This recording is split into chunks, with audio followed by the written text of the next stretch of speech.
Alright,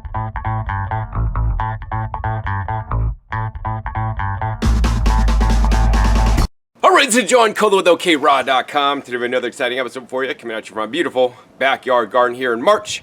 And in this episode, we're going to do today's Q&A for my OK Raw channel. If you have a question for me, I'll post a link down below to my community tab where you can submit a question to me that can and may get answered in a video like this upcoming. Other than that, I don't really have a way you could contact me right now. I apologize. There's one of me, and I cook food for my parents, I prepare food for myself, I do my gardening, and I have 3 YouTube channels that I publish videos on regularly.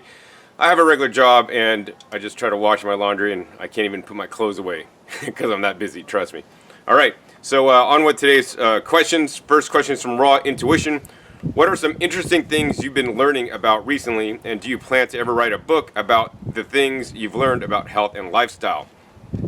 Good question. So recently I've been really into researching microbiome, and more specifically the different kinds of fiber, soluble, insoluble, plus all the other different kinds of fibers out there. There's many different types, different kinds of celluloses, the things in like aloe vera, all kinds of stuff, and also resistant starch, non-resistant starch, and different kinds of resistant starch, and how processing of some foods, can increase the resistant starch or make it a different kind of starch. It's all pretty crazy. So I'm, making minor adjustments to my diet so that I can improve my microbiome, because I believe that to be quite critical. And I believe that, some people that maybe limit their intake, whether that's only to fruits or only to vegetables or only to raw foods, might be limiting themselves in some way. All right. And then do I ever plan on writing a book about the things I've learned about health and lifestyle? I would like to, but honestly, I'm not a writer, so I need to get assistance with that one of these days, and I don't know how to do that at present time. But I would like to basically I make videos on everything. So if you just review my videos, it's like a book, but I know some people just like it all condensed down in a book because I tend to be long-winded. But the other thing I think is that there's a lot of, different minutia to a topic that sometimes in a book, you can't. I guess you could cover it all, but it'd be a longer book. So yeah, that's the challenge. I'm not a writer whatsoever. I do have a current ebook that has some of my teachings about health transcribed from my videos into the book. You can check that out at GYG Book. I also share the recipes that I was eating several years ago. That being said, my recipes are always subject to change. I'm always tweaking and improving, for me and what I'm needing at that time. All right. The next question is from Jalen Sills. Thoughts on sprouted legumes like lentils, mung beans, etc. Do you ever eat them? So some legumes can be eaten sprouted. Other ones you should never sprout and try to eat. For example, kidney beans be quite toxic. But of course, yes, lentils and mung beans can be sprouted and eaten. I think that's a wonderful thing to do, and I think as people into raw foods should definitely try to embrace the bean category in general. I've been trying to embrace the bean category in general, for as long as I have been on a raw foods diet, because a raw foods diet generally is fairly limited in the beans category. So I'd always try to get some kind of different beans, whether it's carob or every year I grow sugar snap peas against the back wall over there, and I try to eat other kinds of, beans raw, the ones that can be eaten raw, because some of them cannot be eaten raw. I try to eat as many sprouted, legumes or things in the bean family as possible, such as the lentils and mung bean sprouts and all that kind of stuff. I try to also include fermented beans in my diet, so they are considered a live food, although not a raw food. I have seen good benefits from doing that, and I continue to experiment about, processing the beans and fermenting them and including more beans in my diet so that I'm not missing out on, essential resistant starch that I talked about earlier, and other potential nutrients that are in beans that are literally just not in any food, because every food is different. That being said, especially with sprouted legumes like sprouted chickpeas, for example, traditionally I get bad gas if I have sprouted chickpeas. That's why I'm going to be probably either sprouting them and cooking them, which would be best, or just simply pressure cooking them, which is probably the best way to heat process your beans. And then I'm going to be fermenting them optimally, so I could get more of them into me. There's a study, and when I have a video about this, I'll share the study with you guys. But basically, there's a study that says, you know, the best way to process beans to make them least toxic to the body is to pressure cook them or cook them and then ferment them, because that breaks down even more of the bad things in the beans, if you want to call them bad things, or the things that may be toxic to us. And in addition, of course, the fermentation creates additional metabolites, you know, such as vitamin K2 in the case of natto, using Bacillus subtilis, which is a soil organism, conveniently enough. Next question is from Abby Fossis. I've been watching so many of your videos over the last few months, and I realize you have so many channels. Why don't you merge everything to get more views on one channel? Everything pretty much interconnects. How do you keep up? All right, Abby, so I have not connected my channels because they are totally different topics. And for example, if somebody's watching me sell juicers and then they see, oh, this guy's a crazy raw vegan, if they want to call me that, or a raw foodist, and he doesn't cook any food, I'm not going to buy a juicer from this guy. He's weird. Or if one of my gardening people see that I'm a raw vegan, or, you know, promote eating plants instead of eating animals, because a lot of people into gardening also raise animals. I'm not going to listen to this guy. All his information is bad because he doesn't eat meat like I do. So I really have segmented my channels because for separate reasons. Plus, if I have everything on one channel, it just gets too convoluted and it just be too crazy. So this way I could compartmentalize and give the people that are subscribed, because some of you guys are interested in my health and diet advice, which is appearing on this episode and, you know, on this channel, and some people don't want to hear about that and they just want to learn how to garden better, you know. So I'm glad to do that. So I've separated them. It's highly doubtful that I'll ever combine them. I kind of like how they're set up. And how do I keep up everything? It's very challenging. I basically don't respond to any comments because there's one of me. I do my own video editing. I do my own filming. I do my own food prep. I do food prep for my parents. I do my gardening. I run a business. My life is crazy. But I am able to pretty much put out one video a week. But that takes up a lot of my time. And, you know, there's things in my life that I neglect because I have a strong commitment to make a difference in the world, and to you know, and learn and research and become better myself, but also more importantly share with others so that, you know, I could be the change in the world I want to see. Next question from 1922 Misty Blue. How would a half cup of cooked beans as recommended by Dr. Ferment affect an otherwise raw vegan diet? Thank you. All right, well, so I suppose it depends who you ask. If you ask a fruitarian, they're going to say their cooked beans are toxic, and even some raw foodists would say cooked beans are toxic. You know, I'm not one of those people.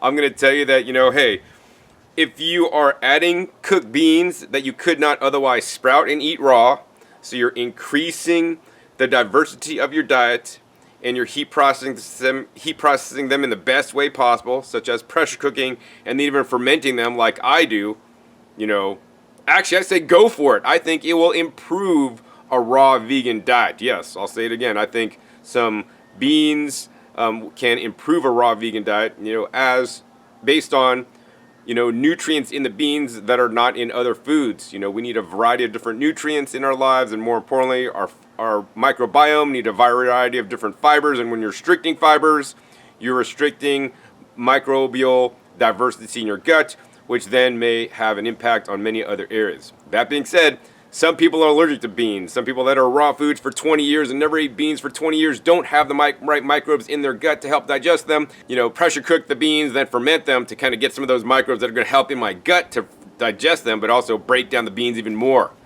You know, so that's a whole lengthy discussion topic, but I think, you know, hey, I think it's generally a good thing, provided that you don't go crazy on them. You know, you eat one thing of beans, you're like, I gotta have more beans, and you're binging on beans now. I'm not gonna say you're addicted to beans, but you have a craving for them, and then you eat more beans at the deficit of not eating more greens. So, life in balance is you know, the most important thing. You need to have a nice balance of greens, of fruits, of fats, to beans and other foods that you guys are eating, whatever that is to you. And I'll never tell you guys what that is for you. At present time, I eat small amounts of beans, lots of vegetables, and some fruits, okay?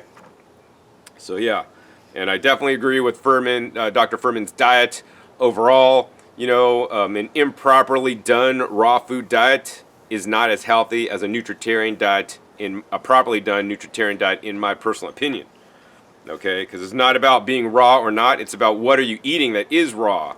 You know, you could eat nothing but bananas all day and be raw, and adding some beans I think would be a great addition to that, you know, personally. But that's just my opinion. All right, next question from Jennifer O. Hey, I came by your channel and you talk about juicing. Could you do a video on what I juice in a day or what blends you would recommend? Thank you. All right, Jennifer. So, I mean, I have videos where I juice, and, you know, they're my discount juicer channel on YouTube. And actually, that's what I'm juicing that day, whatever I do in the juicing demo. That's what I'm drinking for the next couple days, as a matter of fact, you know. So you can see all the different recipes I've made over the years, and I never make the same exact recipe twice because it's always what I got in my garden, whatever produce is on sale that's organic, that's cheap, and whatever I think about putting together. So I have all kinds of recipes. You can check me out on there. You could also check out what I eat in a day videos here on this channel, where I show the different juices I drink in a day. Some of my, you know, videos on my discount juicer channel shows me making those juices. In addition, be sure to follow me on Instagram at Growing Your Greens, where I will show actually the juices I'm making, list off the ingredients that I'm using, and how much I'm making and how I'm storing it all. So between those, I think you should be pretty good.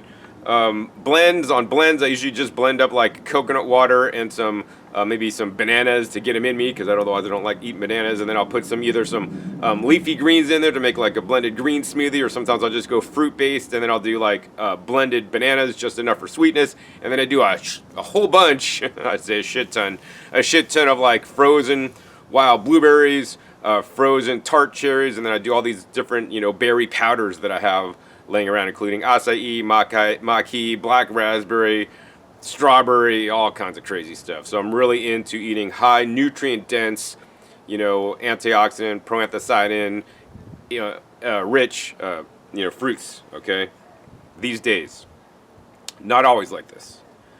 I'm getting more crazier. All right. Skilled 1, 2, 3, 4. Is it okay to always juice fruits? I figured out how I can juice on a budget with watermelons and pineapples, but I want to know if it's okay to drink them on a daily with added greens. So my personal opinion is that I would never always juice my fruits. I actually always prefer to eat my fruits whole, or better yet, blend them. Now, do I juice fruits on occasion? Absolutely. I got some crappy cantaloupes that don't taste sweet because they're picked underripe and they're really hard and firm and they crunch instead of melt in your mouth. Then guess what? I'm absolutely going to juice those mothers, because then at least the juice is going to taste better than the whole unripe fruit would alone, and at least I could not have them go to waste, because I probably bad fruit like sits around in my house and I know that's bad fruit, I'm not eating it, and it actually will rot, and then it goes in my compost. So I actually I bought like a whole bunch of mangoes. It was kind of sad. It was only like $6 worth of mangoes, but like I mean, I ate a couple, and then like these are suck mangoes, man, and like I have other foods that are better, and those ones just rotted, and then I wasted them. I'm picky. I wish I had somebody here that would just eat all my rejects. Well, at least my microbes and my compost get to eat my rejects. All right. Yeah, so I don't like to juice fruits. I encourage you to juice vegetables. You know, it's easy to eat fruits. It's easy to eat watermelon, easy to eat pineapples, although I don't like eating pineapples if I'm not getting them, you know, where they're grown, like in Hawaii. I will juice pineapples actually into my vegetable juices. So if you want to juice some fruits with your vegetables so that you actually drink the vegetables and get more vegetables in you, you know, I think that is relatively a good thing. Although my goal is to reduce the amount of fruits and just basically drink mostly vegetable juices these days. You know, I know some people in raw foods will say you got to drink fresh fruit juice to like detox and cleanse. I'm not in that camp of people that would ever tell you to do that personally. That being said, if you're going to grab a Coke, you know, and you're going to drink a Coke, I think definitely juicing a watermelon is way better than drinking a Coke. But my goal is to move people along, you know, to, you know, even eating healthier foods. You know, it's definitely good to have all the fiber when we're eating the fruits, and that's why I prefer vacuum blending my fruits instead of juicing them. And you know, most of the fruits I eat are actually just in their raw whole state, because I gotta admit that way is the best. All right, next question is from Lumba Ankahira. You have a friend that made a mock chicken raw food dish out of eggplants. Can you share the recipe with us? I wish I totally could. I wish I had that recipe. That recipe has gone into oblivion. That was my friend that used to live with me, and she made that, and she made it like once, and it was so amazing. and I don't think she even remembers the recipe now. So I've asked her, and she doesn't know. So it's like lost in the annals of history, or maybe bowels of history. All right. So next question from G. Okinawa. I'm the bad at pronouncing names. Red bell peppers are delicious. What's your favorite recipe with them? Juice or otherwise? Thanks, John. All right, G. So my favorite recipe, this is it. I mean, I always like to use my peppers as my soup stock for my raw soups that are then vacuum blended. So I literally will juice like 1 quart minimum, usually 2 quarts, maybe sometimes a little bit more than that. Sometimes I like sometimes like 3 quarts of pepper juice, just straight peppers. I'll run them through my VSJ 843 to juice them, and then I'll usually take the pulp and then put it in the press, or then I will actually reprocess the pulp after blending and add coconut water to get like an extract of the nutrients into a coconut water, and then drink that later because I don't like wasting phytonutrients. But I basically just like to juice them, get the pepper juice, and instead of using, most people will make like soup and they'll add water as their base. Why use water as your base when the water could have chlorine, chloramine, and heavy, all these different minerals that aren't absorbed well by our bodies and cause calcification and fluoride or who knows what else is in the water. I like to use juices as my bases for recipes. So whether you want to use bell pepper juice as a base for your dressing, of course you could just use straight bell peppers, which I'd probably do because I'm too lazy to juice bell peppers just to make a dressing out of it. Although it will increase the flavor and also increase the nutrition. I like to use the bell pepper juice as my soup base, which adds plentiful amounts of vitamin C and other different nutrients that are in peppers that are so valuable for us. To remind you guys, we need a constant source of vitamin C on a daily basis, so I don't just get vitamin C at my dinner time. I get vitamin C, basically every meal of the day I'm eating something with vitamin C in it because I'm eating fruits and vegetables. And to some greater or lesser degree, they all have vitamin C, but especially the peppers are one of the highest, even above oranges, in terms of vitamin C. So, I like to basically bulk up on that either in the midday or in the end of the day, have high vitamin C amounts in my bloodstream so that it circulates all times throughout the body, because vitamin C is a big major antioxidant. Otherwise, actually, just yesterday I used like 3 bell peppers in my cauliflower pizza crust. If I remember, I'll put a link down below to the video I did on my Growing Your Greens channel recently, where I harvested my cauliflower and broccoli out of this bed and made my pizza crust. In that video, I actually used tomatoes, but I was out of tomatoes, so hey, use bell peppers instead. And actually, I prefer the ones with bell peppers in there anyways. They taste better than tomatoes. Next question is from Alex. Hi, John. First of all, thank you for always making excellent videos. Well, thank you. What do you think about including tofu in our diet a few times per week if non-GMO and organic? I think I know your answer to this, as any time you passionately mention tofu, your smile disappears. But I still had that question because tofu does contain some nutrients and seems like a small amount might be beneficial. If you're totally against tofu, then please recommend an alternative if possible. Thank you. All right, so am I against tofu? Yeah, I'm a tofu hater. I should have a shirt, tofu hater, on there. No, I'm not really against tofu. Hey, good, better, best is what I teach. I've been teaching this for a long time, and I think definitely be better to eat tofu than kill a cow to eat it or something like that. That being said, there are better alternatives. To me, tofu is a highly processed product, and you're processing it. There's a lot of, hopefully you're making it yourself, that would be the best, but when you're buying it, they add different minerals in there to get it to stabilize, and they do all kinds of stuff, and you don't really know the process and all this kind of stuff. So, not a big fan of tofu. It's more processed than I would personally like, plus it's not considered a raw or even live food. That being said, there are what's in tofu? Tofu is usually made of basically, soybeans, water, and maybe some calcium chloride or calcium something or other. I don't know what the name is, because I haven't read a tofu label in millions of years. But basically, it's the soybeans you're after, right? So in my opinion, the best way to eat soybeans is in their fermented state, like traditional cultures ate. So that's why I eat natto. Link down below if I remember.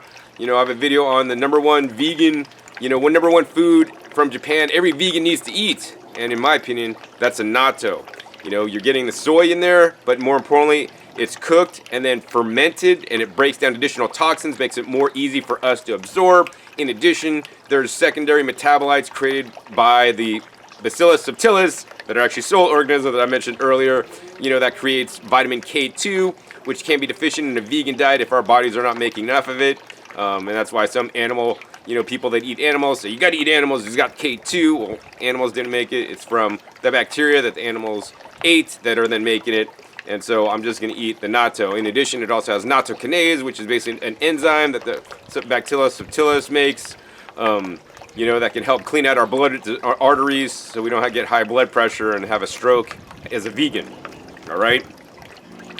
So that'd be my first best recommendation above all else.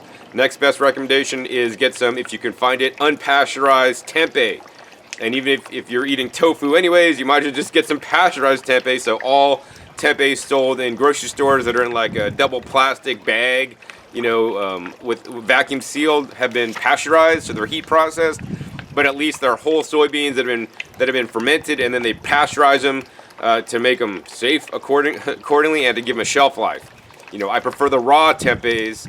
Now there's a company in like Maui makes the best raw tempeh I've ever had, the Adzuki bean tempeh. If I remember, I'll post a link down below to that. And I've also seen a company down in San Diego that makes a raw tempeh, and there's a company in Sonoma County, California that makes a raw tempeh, but they freeze it. I don't like the frozen ones. I like the ones that are fresh, but once you get a fresh tempeh, they literally expire in like 7 days because they'll continue to kind of ferment and go bad. I think that's a good thing, but it can get a little bit unsightly and have some funky spots growing on it. So yeah, that's my best alternatives. That way you could get soy that's fermented in a better form than simply the tofu. It's a more whole form and with additional benefits because of the fermentation process of the bacteria or fungi, because it's a weird fungi, bacteria when you're doing tempeh. Post a link down below to the video I made when I visited the tempeh factory so you can learn about that yourself. Next question is from Emily Berry. Have you ever tried the new Earth Superfoods coconut yogurt, and how long does coconut yogurt last in the fridge after being opened? All right, Emily, I've never tried the new Earth Superfoods coconut yogurt. I did look it up, actually, because you prompted this question, and I'm like, wow, this coconut yogurt looks pretty cool because it looks like they're adding a lot of different kinds of cultures before they ferment it. Whereas I add single strain, or I just use like the GT's brand because that's available near me. This new Earth Superfoods one is not available near me. Otherwise, I'd probably buy some once, and then I would use their culture as my starter culture to make my own coconut yogurt, which is a lot cheaper. Anyways, all right. So I've never tried it. I don't know. From what I read online, it appears to be pretty cool, but I'm sure it's pretty expensive also. Oh, and the other thing that was concerning, because I wasn't able to determine this, a lot of the coconut yogurts could be scams in my personal opinion. I went to New Zealand. I saw coconut yogurt, raw coconut yogurt, unpasteurized, in the cooler of the fridge in New Zealand, and I bought it because I was like, man, I don't have much to eat here. I could eat coconut yogurt, and to me, coconut yogurt is young baby Thai coconut meat blended up. They add probiotics, and they ferment it, and then they sell it to you. And how they're doing it there is basically they took coconut milk out of a can, and then fermented it with probiotics, and then sold it to me. So then that coconut yogurt was significantly higher in fats, a lot more rich and creamy, and I don't think is good because now they're fermenting. Their base of their ferments is basically canned coconut, milk or cream, which I'm not a fan of. And some companies may be doing that. I'm not sure about the new Earth Superfoods if they're using Thai coconut meat, young coconut meat, or not. If they are not, then I would be a little bit cautious on that. The next question is, how long does coconut yogurt last in the fridge after being opened? So my GTs, if I stick a spoon in there, I'm not careful about being sanitary and whatnot, I would use it within a week. If you have like a totally clean spoon, sterile spoon, you scoop it out, and then you actually put a vacuum seal on it. Like I vacuum seal all my foods generally, all my coconut yogurts that are stored in my fridge for sure. Then I'd say easily a month. But theoretically, if you don't open it and you're not introducing like air and foreign microbes into it, I'd say even longer because it's a fermented food product and it'll probably just get more sour on you. It may bubble over if it's truly live. It's still good to eat. Just might be a little bit, different tasting than what you're used to. But I don't think it personally goes bad unless you get contamination in there. Next question is from Nan Christo. Would you please make a video on how to ferment the black beans? If not, would you please tell us what probiotic to use and explain how to ferment them? Thank you. Nan, it is on my list to make that video. It's going to be a little bit detailed video to make. I haven't yet made it because I'm still experimenting until I get my, my system down and my exact way to do it because I want to share with you guys only the best. I don't want to share with you guys something weird. But what I do is I basically pressure cook black beans in my Instant Pot. I think they go, I forget the exact time, I have to look it up. But just cook them until they're nice and soft and mushy. And then I basically put that, the beans in my Blendtec vacuum blender with some sauerkraut that I had previously made like last season, like homemade sauerkraut, like a whole bunch. And then I blend it up into like into a paste, or into like, it's kind of maybe a hummus consistency. I think, do I add anything else? I think that's probably all I do. And then, I might add some kind of like additional like apple juice or something to kind of give the probiotics some additional food, like fresh apple juice. And then I put that basically in mason jars with a vacuum lid, suck a vacuum on it. Don't fill it too high because it will bubble over. And then I let it sit for like literally, it sits for several weeks. It's not a short ferment like sauerkraut is. It's a longer ferment until it gets kind of like tangy. And then I'm like, all right, we're good to eat. So it's not really that difficult. Oh, and the probiotics, so I will use my sauerkraut pre-made, but more importantly, I also add the Dr. Heroes Probiotic 10 Plus.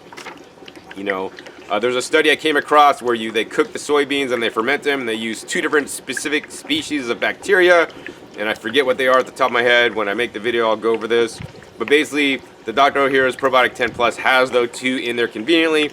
And the other thing that I like about the Dr. Heroes Probiotic 10 Plus is not just like a white crystalline powder.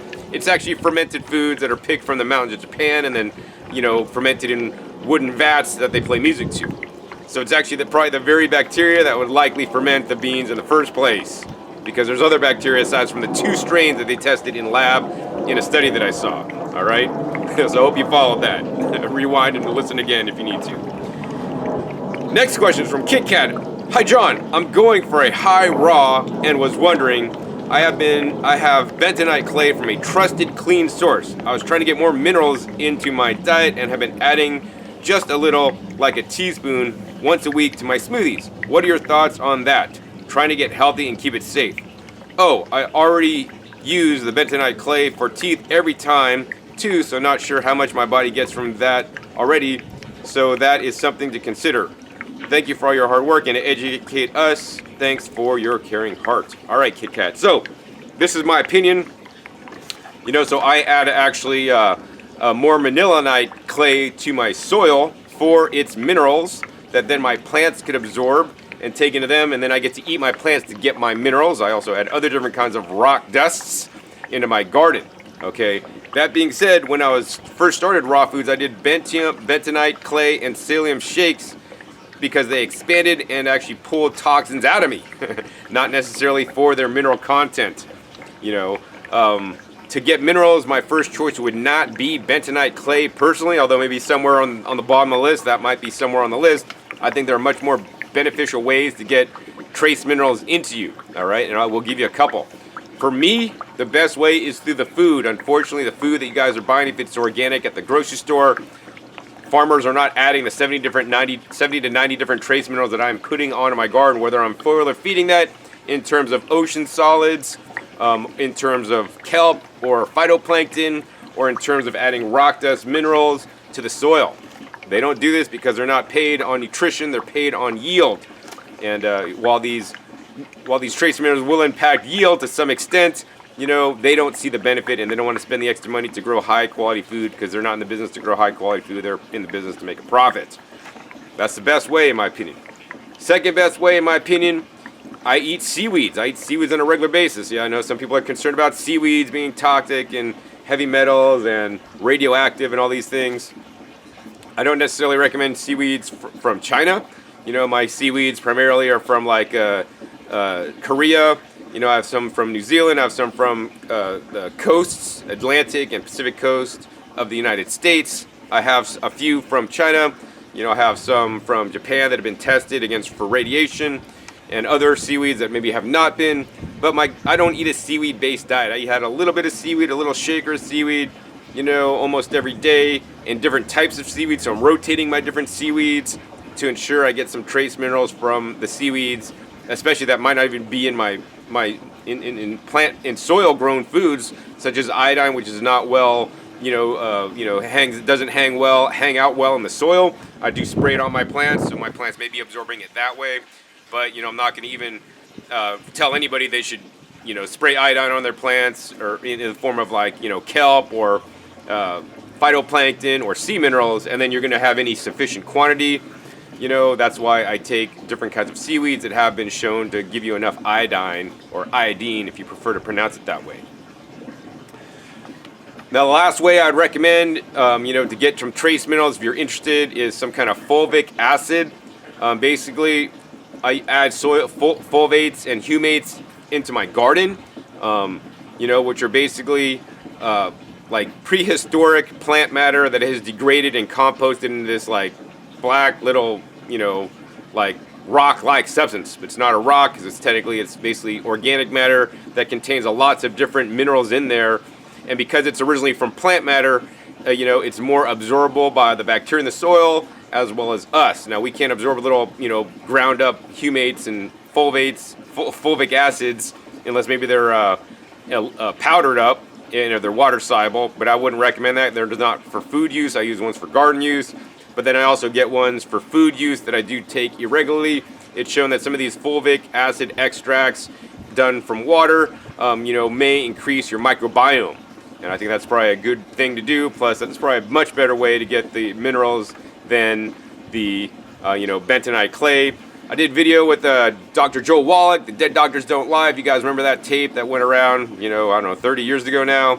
And basically, that's what he promotes, these kinds of fulvic acids and soil humate, supplements that you could get through his MLM company. You could easily go down those and buy those at the store. I think the ones I use are called Ion Gut or Gut Ion or something like that. I take it irregularly every now and then. My goal is to get my nutrients from the food primarily, then some seaweeds, and then this is like the tertiary, the third way I might be getting some, in a different form. The most important thing is you got to get the right charge on them. There's minerals in water. You could drink enough spring water and get minerals from that. The problem is they're not well absorbed. They don't have the right charge. We want to get the minerals with the right charge are ones that have been already chelated by the plant itself, not in a mineral supplement. And so I want the plants to do the work, and then I could benefit from the plants doing all the hard work so that I could get minerals from the plants. And then if you can't get them from plants, right, then get them from seaweeds. Seaweeds are a type of ocean plant. And then if you can't get them from the ocean plants, then get them from plants from the prehistoric times that have been basically composted down and that are made more bioavailable. So that's the summary. Hope you followed that. And that's as far as I know. Okay. Next question is from Sussex Dell. Years ago, we were told that proper food combining is important, presumably for digestion and absorption of vitamins, minerals, phytonutrients, etc. What can you share about this combining concept? True or false? I mean, USDA food pyramid is wrong, so it's probably the same, quote, experts. Thank you, John. Appreciate all you do here. All right, Sussex Dell. So I've never seen a study that shows that food combining is mandatory or required for optimal digestion. What I would say is mandatory for optimal digestion is having a healthy microbiome. That being said, some people's microbiomes are probably not sufficient and not healthy and cannot absorb things that are more complex. So when you combine heavy meals, they're not well digested. And I can see how that could be totally true, right? That being said, I had an ex-girlfriend that if she did not food combine, she would have major issues with digesting her food, and it really wouldn't be a good thing. So she always had to food combine. Now, why was that? Maybe she's sensitive, and the other thing is, in my opinion, maybe she didn't have a properly functioning microbiome. So the goal would be to build your microbiome up instead of just properly combining your food so that you can better digest the food. Now, I do also agree with combining your food. We shouldn't be eating these super crazy, durian with coconut oil, or, there's some crazy different, you could do like a super sweet fruit with a super tart fruit. You can do so many messed up things for food combining, I like to say I follow food combining rules loosely. I try to combine certain things that just knowingly will not combine, or that are just sound weird to me, probably because I just wouldn't even like the taste of them. That being said, for a long time I would do mono meals and then do like very simple meals. And now and that was more combined wise, although I never knew the food combining rules. I'd have to ask my ex-girlfriend that really knew them. Nowadays I try to been making things a bit more complex, and my body's able to deal with them without too much, effort, in my personal opinion. But each person needs to check in to see where they are at. Try food combining, man. If you feel great results from it, great, do it, right? And then I would even encourage you not to stick with that for the rest of your life. Push the envelope a little bit, not a lot, and try to work beyond food combining, and see if you get your body to digest food that are almost probably combined, and then maybe put a little twist on it. So that's basically what I've done to hopefully have a more resilient microbiome and a better digestive system that, if I'm given a situation where I got to eat more things complex, my body could handle it, and I'm not so, fragile. Once again, these are all my opinions, and I have no science or anything to back me up, but this is how I believe things work in the world, in our guts, for anyways. Take it or leave it.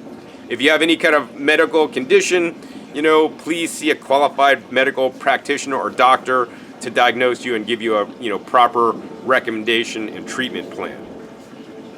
All right, last question today is from Mick D. Peterson.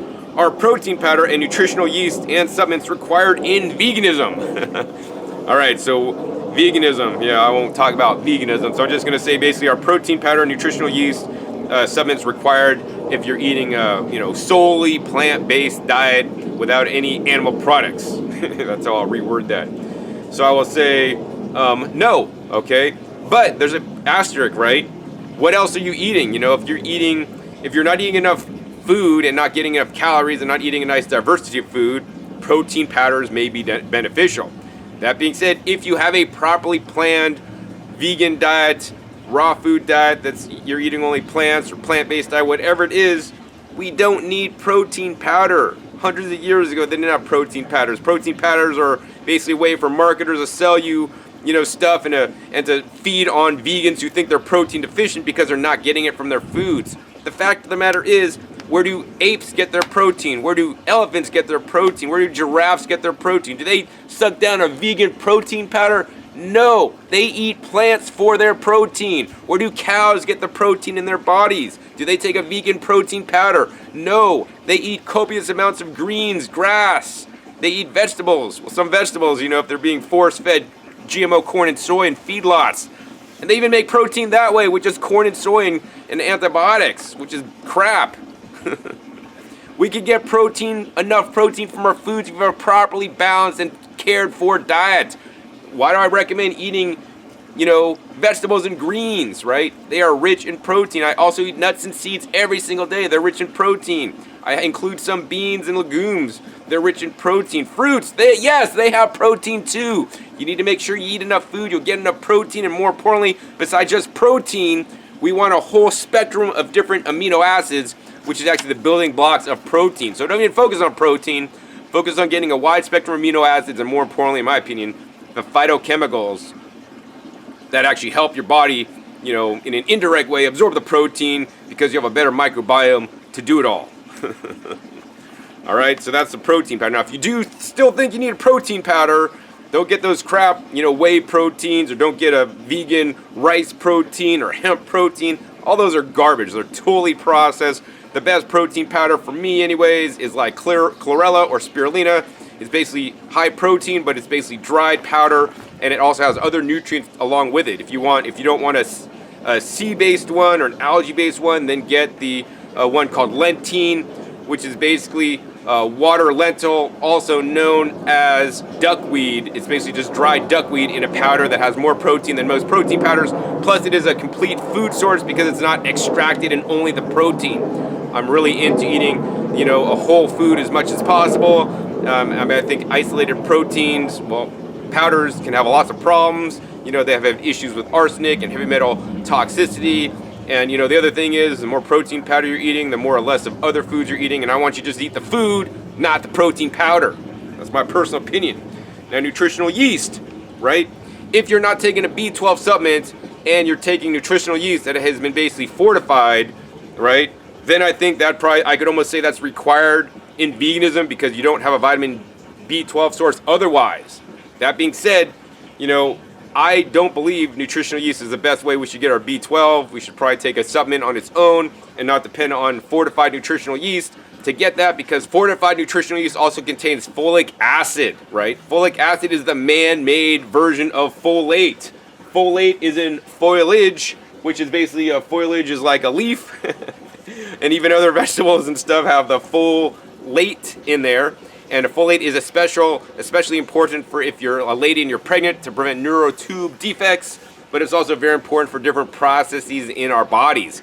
That's why we should just eat plants, and especially greens, to get our folate from. Eat leaves, you'll get enough foliage, which then you'll get enough folate, which is not the same as folic acid. Folic acid, in some studies I've seen, in high levels, can cause even cancer and whatnot, because it's a man-made version of it, right? There are some B vitamins that are also added and fortified into nutritional yeast, which may be beneficial if you're eating a deficient diet. That being said, I buy an unfortified nutritional yeast that does not have the extra added B vitamins and the B12 and the folic acid, and that one doesn't make my pea turn yellow. But if I have a enriched one, my pea will turn yellow because I'm peeing out. I'm seeing the vitamins, or my yellow pea is the vitamins peeing out of me. So then I know if somebody's joshing me if I bought like a unfortified versus fortified one.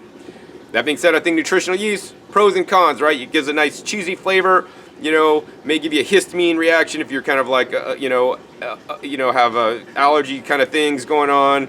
But also, it's also rich in B vitamins and some other amino acids, basically.